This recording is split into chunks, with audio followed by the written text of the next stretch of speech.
एक गांव में एक बहुत बड़ा तालाब था। वो तालाब हमेशा मछलियों से भरा रहता था। कई मछुआरे उसमें मछलियां पकड़ते थे।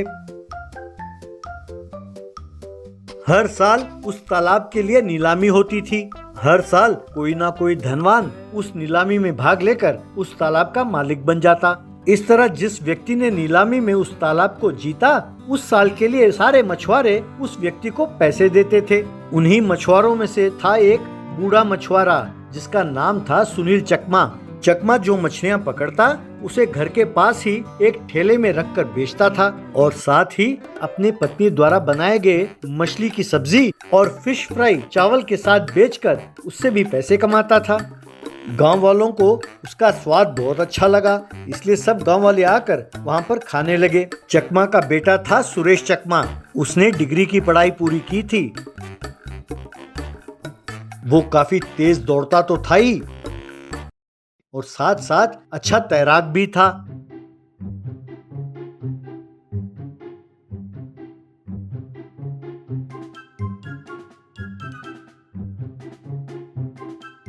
उसने तैराकी के मुकाबले में बहुत सारे मेडल्स जीते थे। उसकी इच्छा थी कि वो अपने प्रतिभा के बल पर पुलिस में नौकरी ढूंढे। एक बार उसने एसआई के पोस्ट के लिए कॉम्पिटिटिव एग्जाम्स लिखे और साथ साथ मेडिकल, फिजिकल सब टेस्ट में भी वो उत्तीर्ण हुआ।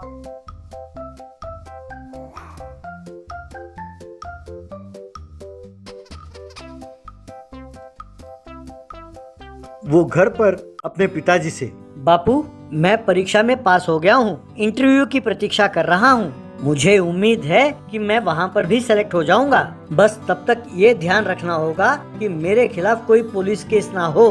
तब पिताजी, अच्छा ऐसा है बेटा, तो जरा ध्यान से रहना बेटा, तुम किसी से झगड़ा ना बोलना। तब माँ, अरे तुम भी बड़े अजीब हो, मेरा बेटा क्यों लड़ने लगा किसी से भला? मेरा बेटा किसी के साथ लड़ाई झगड़ा नहीं करता। आओ बेटा खाना खा लो। एक बार नीलामी में नायक नाम के व्यक्ति ने उस तालाब की बोली लगाई। ये देखकर गांव वाले परेशान हो गए क्योंकि नायक बहुत बड़ा गुंडा था और बहुत लालची था। नायक गांव वालों से, हाँ, आज से ये तालाब मेरा है। अब से जो भी मछली बेचा जाएगा उन पैसों का आधा हिस्सा मेरा होगा। अगर तुम लोगों ने आनाकानी की तो पड़ोसी गांव वालों से कहूँगा कि आकर मछली पकड़ लें। तब सुखेंद्र चकमा, नायक जी, ये तो ज्यादती है। अगर आधा हिस्सा हमने आपको दे दिया तो हमारे लिए क्या बचेगा? इससे पहले साल भर के लिए पैसे निर्धारित किए जाते थे, हम वही भरते थे और अब अचानक ये नया रूल। तब नायक, ए बुढ़ाओ, जो हुआ उससे मेरा कोई मतलब नहीं। अगर तुम्हें मेरी बात मंजूर हो तो उतरो तालाब में, वरना रहने दो। तब मछुआरों को गुस्सा तो आया पर उन्हें मजबूरन मानना पड़ा। सुरेश चकमा भी बहुत दुखी हुआ। इस तरह उस दिन से सब मछुआरे जो मछली पकड़कर बाजार में बेचते थे,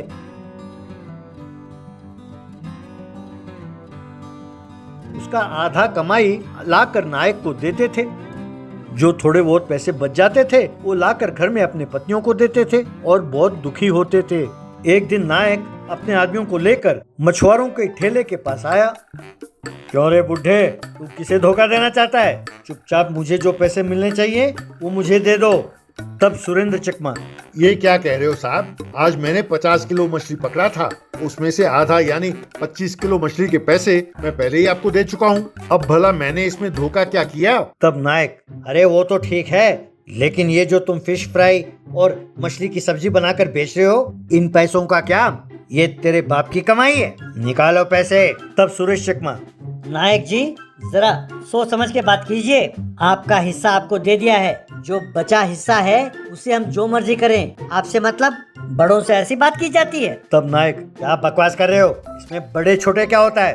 कल से खबरदार जो तुम तालाब में उतरे, ये मेरा हुक्म है, कहकर अपने आदमियों से, अरे तुम लोग देख क्या रहे हो, हो जाओ शुरू।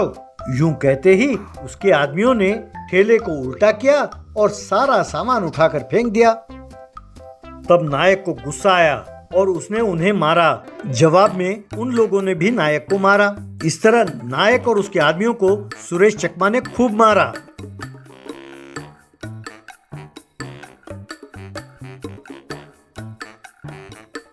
नायक सीधा पुलिस स्टेशन गया और सुरेश चकमा के खिलाफ उसने कंप्लेंट दर्ज कराई। बाद में एसआई सुरेश चकमा से, बेटे तुमने ये क्या कर दिया? मैंने उससे बहुत मिन्नतें की लेकिन वो माना नहीं। मैंने उसे समझाया कि वो केस वापस ले ले, तुम्हारे नौकरी का सवाल है, पर वो माना नहीं। अब तुम्हें नौकरी मिलना मुश्किल है बेटा। ये सुनकर चकमा बहुत दुखी हुआ। घर लौटकर उसने घर वालों से ये बात कही। घर वाले भी ये सुनकर बहुत दुखी हुए। उस दिन से बाप और बेटे मिलकर मजदूरी का काम करने लगे। एक दिन सुरेश चकमा तालाब में तैराकी कर रहा था।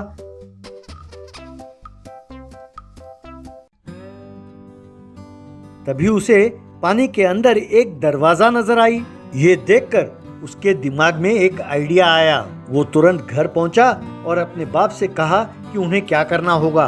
दोनों मिलकर घर के सामने ही एक बड़ा सा सुरंग खोदने लगे।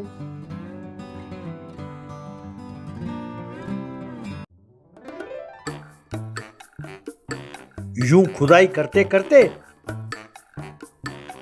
वो एक दरवाजे के पास पहुंचे। सुरेश चकमा, बापू, यही है वो दरवाजा जिसके बारे में मैंने आपको बताया था। अगर हमने ये दरवाजा खोला तो ये सारा पानी अपने घर के पास आ जाएगा। फिर हम घर बैठे बैठे मछलियाँ पकड़ सकते हैं। लेकिन इसकी खबर नायक को नहीं मिलनी चाहिए, वरना मुसीबत हो जाएगी। ऐसा कहा। पिताजी मान गए। तब सुरेश चकमा ने वो दरवाजा खोला।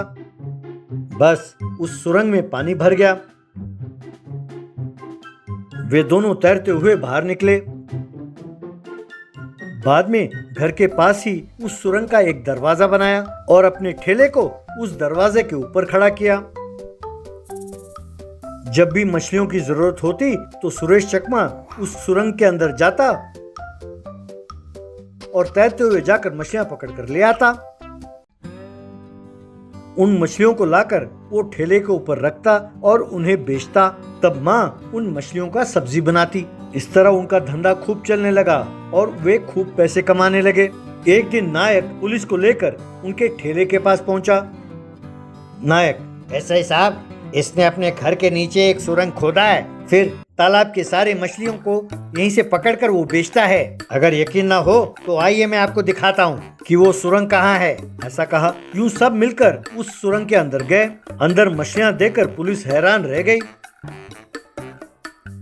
बाहर आकर एसआई नायक से, नायक, मैं दूसरे पुलिस वालों की तरह रिश्वतखोर नहीं हूँ। इस गांव के पुलिस स्टेशन में चार्ज लेते ही मैंने पुराने केस सारे खो दे। मैं समझ गया कि तुमने जानबूझकर इसके खिलाफ नकली केस दर्ज किया है। अगर ये अपने घर के नीचे सुरंग खोदें और उसमें पानी आ जाए तो इसमें इनकी क्या गलती है? तुम्हें जेल के अंदर डालकर अच्छी तरह पिटाई करें तब जाकर तुम सुधरोगे।